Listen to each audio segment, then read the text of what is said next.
তোমাকে চিনি বলেই তোমাকে মানে আমি বুঝতে পারছি তোমার অস্বস্তির কারণ, তাই তোমাকে সরি বলছি। আর মা বাবা তোমাদেরকেও সরি বলছি। কি বলছিস বলতো তুই? হ্যাঁ মানে সেদিন রাতে তোমরা আমাকে বারবার করে খাওয়ার কথা বলছিলে, আমার জন্য মা চিকেন স্টু বানিয়েছিল, আর আমি যে আচরণটা করেছিলাম আমি সেটা ঠিক করিনি। অত ভাবিস না বাবু, মাঝে মাঝে একটু আধটু এরকম হতেই পারে। সবসময় কি মানুষের মন মেজাজ এক থাকে বল? সে যাই থাকুক মা, দেখো আমরা তো মানুষ, আমরা কোনো অবস্থাতেই কাউকে আঘাত দিতে পারি না। দেবদীপ থাক না এখন এসব কথা। থাকবে কেন? অন্যায় যখন করেছি সেটা সবার সামনে স্বীকার করতে তো আমার লজ্জা নেই কিছু। তোমাকে তো আমরাও চিনি দেবদীপ, আর আমি বুঝতে পেরেছি কেন হয়েছিল। জানি তো, তাই যশ এখানে থাকুক সেটা তুমি চাও না। তুমি ভাবো যে যশ এখানে থাকলে হয়তো আমি হার্ট হতে পারি, আমার খারাপ লাগতে পারে। সেরকম কিছু নয়, তাই তুমি রাজি হচ্ছ না, এটাই তো কারণ অপরাজিতা।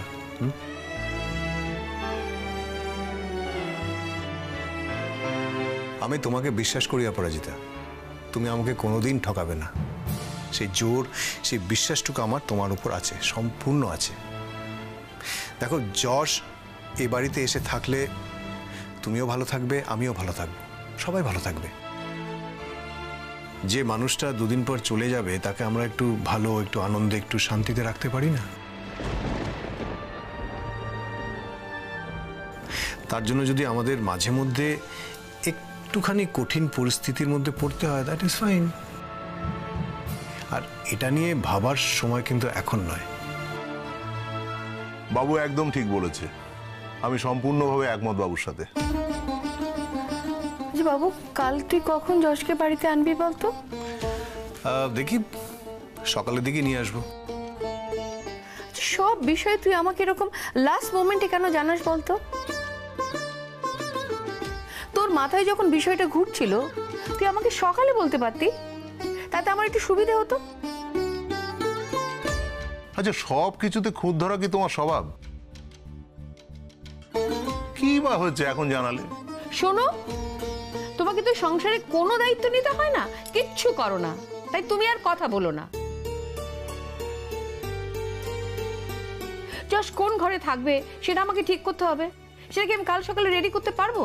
তারপরে ছেলেটা আসবে বাড়িতে, ও কি খাবে, আমি তো ওর খাবার দায়িত্বটা কাজের মেয়ের উপর দিতে পারবো না, আমাকেই করতে হবে ওটা। আচ্ছা ওকে ওকে, আমার মস্ত বড় ভুল হয়ে গেছে, এই কান ধরছি। কাল তাহলে লাঞ্চের পর নিয়ে আসি ওকে? কোনো দরকার নেই, কোনো দরকার নেই। অনেক দিন ছেলেটা হাসপাতালের খাবার খেয়েছে, কাল যশ বাড়িতে এসে লাঞ্চ করবে। না না, অসুবিধার কিছু নেই মা, একবেলা আমি কিছু ম্যানেজ করে নেবো। অনেক করেছো তুমি, আর তোমায় কিচ্ছু করতে হবে না, আর কোনো ম্যানেজ করতে হবে না। কানে যখন কথাটা আমার এসেছে তখন ঠিক সময়ের মধ্যে সবকিছু রেডি হয়ে যাবে। হ্যাঁ, একটু আগে জানলে আমার একটু সুবিধে হতো, এই আর কি। ও থ্যাংক ইউ সো মাচ মা, থ্যাংক ইউ সো মাচ। আমি জানতাম সব ব্যবস্থা হয়ে যাবে, জানতাম। এটা বুঝলি না, এটা একটু দাম বাড়ালো নিজের। ও এই শোনো, তোমার বাবা যদি আমার সাথে এইভাবে কথা বলে আমি এক্ষুনি এ বাড়ি ছেড়ে চলে যাব। আচ্ছা মা বাবা, আচ্ছা কি বলো, তোমরা এত ঝগড়া করো সবসময়, মানে আমরাও কিন্তু এতটা ঝগড়া করি না, কি বলো? তুই কি ঝগড়া করবি?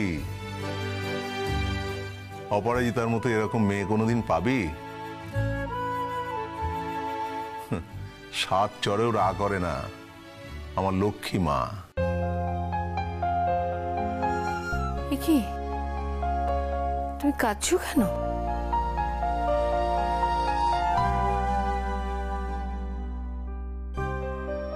এত ভালোবাসা পাওয়ার অভ্যেস নেই তো মা? তাই চোখে একটু জল চলে এলো। কাল থেকে এই জল একেবারেই অ্যালাউ নয় মা। কাল যশ আসছে, আমরা হই হই করে সময় কাটাবো। বাবু, তুই আমায় বাঁচালি। তোর মার সাথে সারাদিন কথা বলে বলে একেবারে হাঁপিয়ে উঠেছিলাম। কাল থেকে একেবারে প্রাণ ভরে আড্ডা দেব। আচ্ছা অপরাজিতা, যশ কি খেতে ভালোবাসে রে? এখন তো অনেক কিছুই খেতে পারছে না, আস্তে আস্তে খেতে পারবে হয়তো। মা, আমি তোমাকে যশের ডায়েট চার্টটা আজ রাতেই দিয়ে দেবো। ওকে। অপরাজিতা, কাল আমরা দুজনে একসাথে যশকে আনতে যাব। তুমি কাল ছুটি নিয়ে নিও। দেখো, যশ আমাকে যদি রিফিউজও করে, আমাকে যদি মানাও করে দেয়, কিন্তু তোমাকে সে না বলতে পারবে না। যাও মা, তোমরা দুজনে মিলে যশকে নিয়ে এসো। ও আমাদের এখানে থাকলে দেখো একদম তাড়াতাড়ি ওকে সুস্থ করে দেবো। নিয়ে এসো ওকে। নিয়ে আসবো বাবা। ও হয়তো আমাদের মধ্যে এসে এত ভালোবাসা পেয়ে, এত সুন্দর একটা পরিবেশ পেয়ে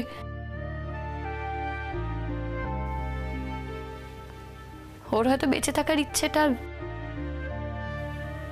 আরো দ্বিগুণ হয়ে যাবে।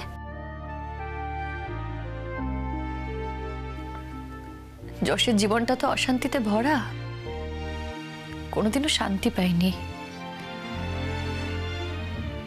যদি কোনো কিছু মিরাকেল ঘটে,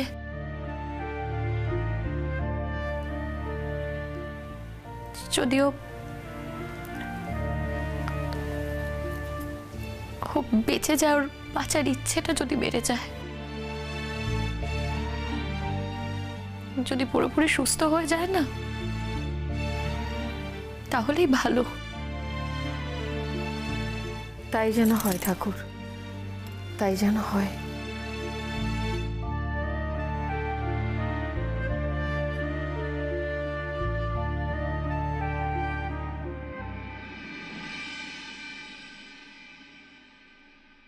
এ বাবা, এ আবার কি হলো আমার গালে? কি হয়েছে অপরাজিতা? আর বলো না, দেখো না কি হয়েছে। এটা তো একটা পিম্পল। সেটাই তো বলছি, আমি তো মুখে কোনোদিনও কিছু লাগাই না, তাও কিভাবে এরকম একটা বিচ্ছিরি পিম্পল হলো বলো তো? সমস্যা যখন একটা হয়েছে, তার সমাধান তো আগে করতে হবে নাকি? দাঁড়াও, আমার কাছে এর একটা সমাধান আছে। এই নাও, অ্যাকনে স্টার অ্যাকনের স্পেশালিস্ট। এতে শুধু ব্রণ মিলিয়ে যাবে তা নয়, পাবে নির্দাগ ত্বক।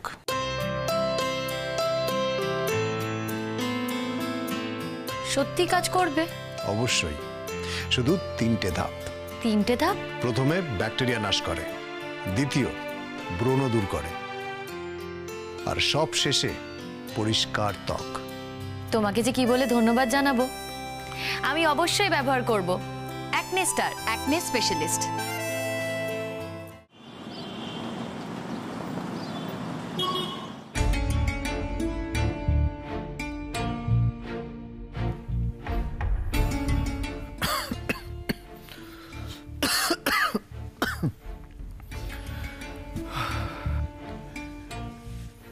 কেমন আছো যশ?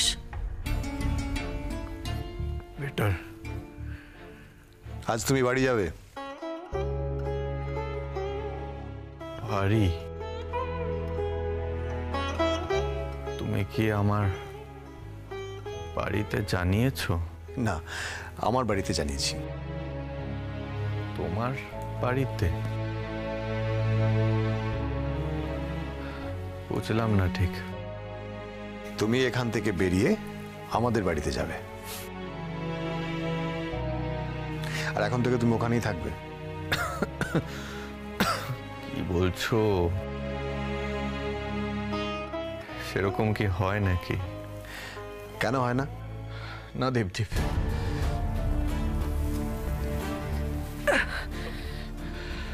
তোমরা তোমরা আমার অনেক উপকার করেছো।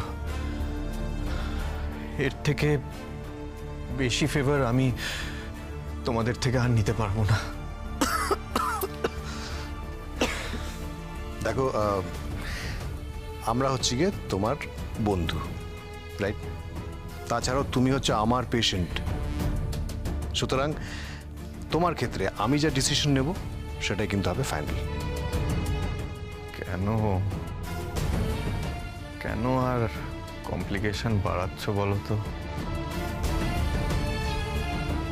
আর শবনম, তুমি ওরকম চুপচাপ দাঁড়িয়ে আছো কেন?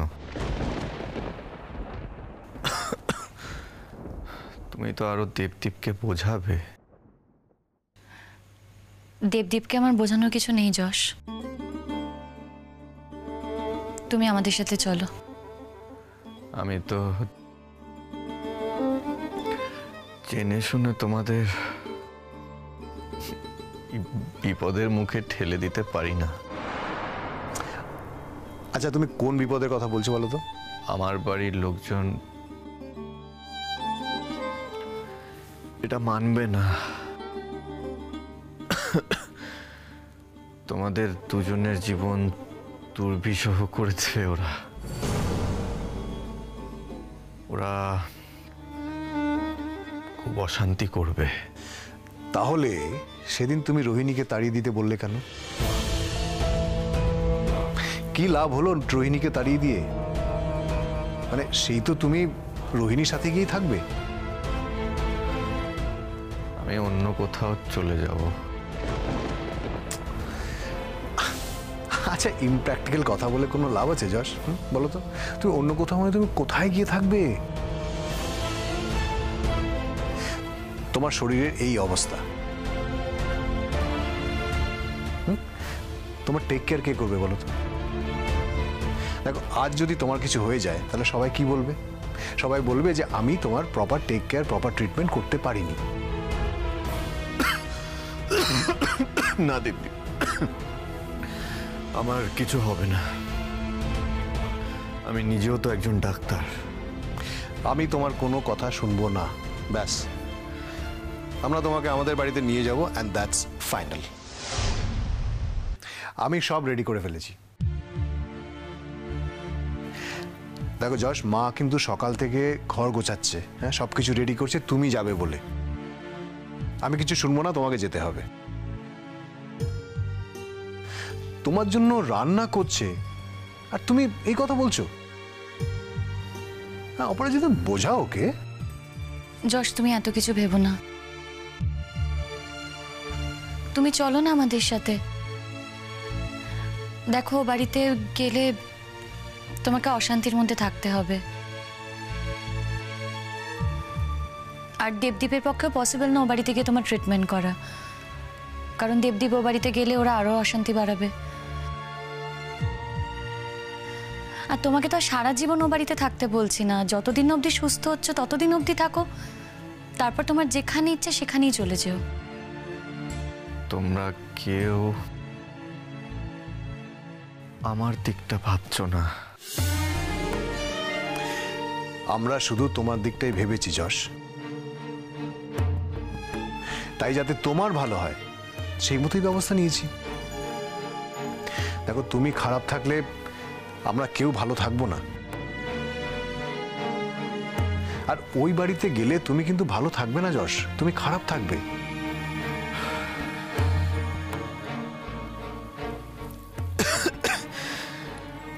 তাহলে আমি হসপিটালে আরো কিছুদিন থাকি। তার মানে তুমি মাসের পর মাস হসপিটালে পড়ে থাকবে? আরে সেটা তো সম্ভব নয়। আর যেটা সম্ভব নয় সেটা কি করে আমি করতে দিতে পারি তোমাকে? কিন্তু বাবা। কোনো কিন্তু নয়। দেখো, আমি আঙ্কেলকে কিন্তু কিছু বলিনি। আর আমি জানি আমি আঙ্কেলকে বললে পরে আঙ্কেল কিন্তু আমাকে না করবে না। আঙ্কেল তোমার মতো অবুঝ নয়। এত কিছু ভেবো না, চলো। দেখো দেখো, তোমাকে সুস্থ করে তোলা কিন্তু আমার কাছে একটা বিরাট বড় চ্যালেঞ্জ যশ। প্লিজ আমাকে তুমি হারিয়ে দিও না। Let me win this challenge. একটু একটু কোঅপারেট করো আমার সাথে প্লিজ।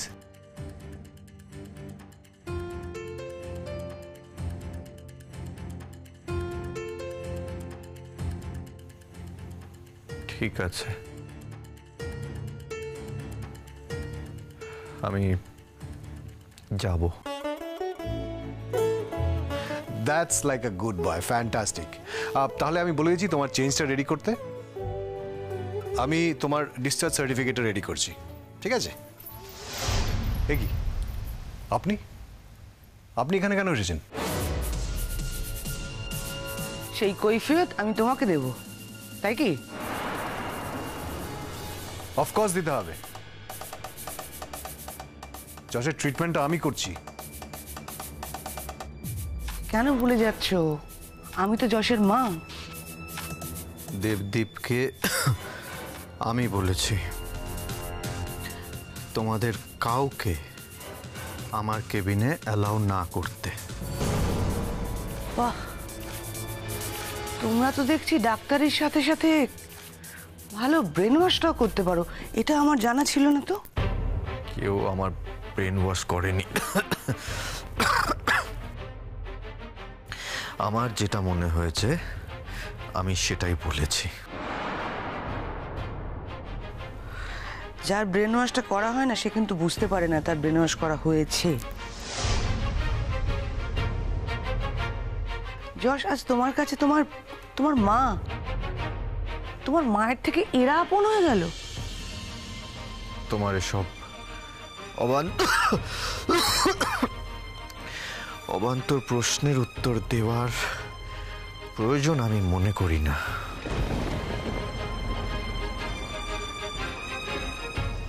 দেবদীপ, তোমার যেগুলো করার প্রয়োজন সেগুলো তুমি করো।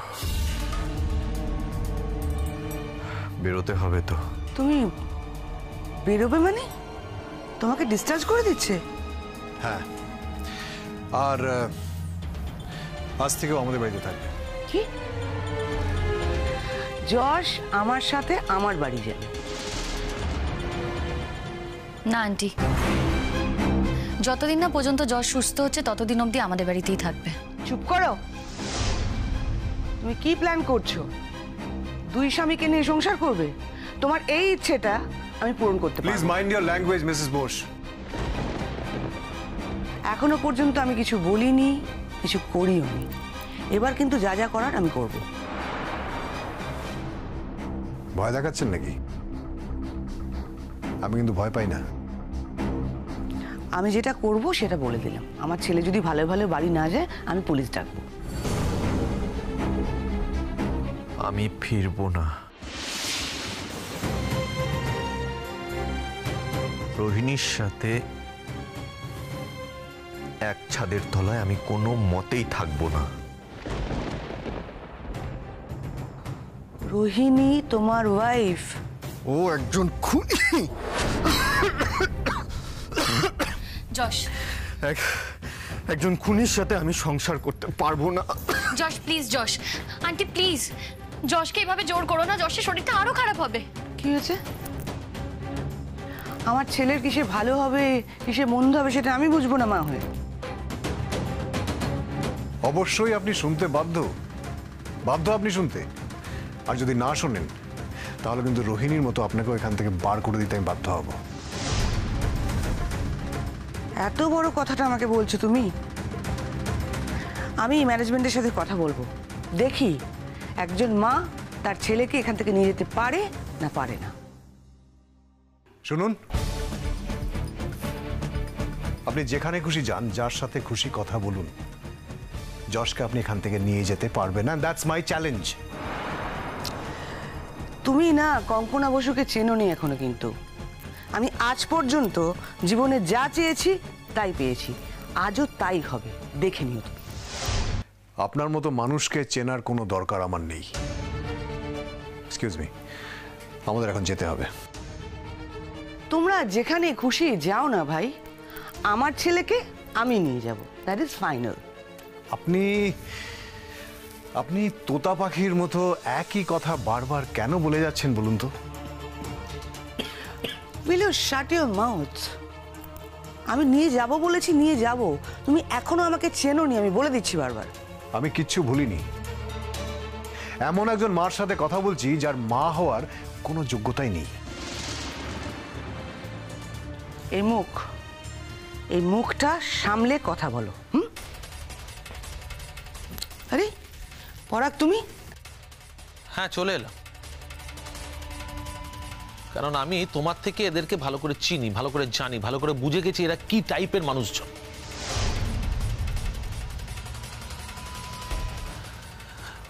শোনো ফুলকাকি, আমি আসার সময় এখানকার যে লোকাল থানার অফিসার তার সঙ্গে কথা হয়েছে, সে আমার পরিচিত। ও আমাকে বলে দিয়েছে খুব বেশি যদি প্রবলেম করে ওকে ফোন করলো, এখানে চলে আসবে।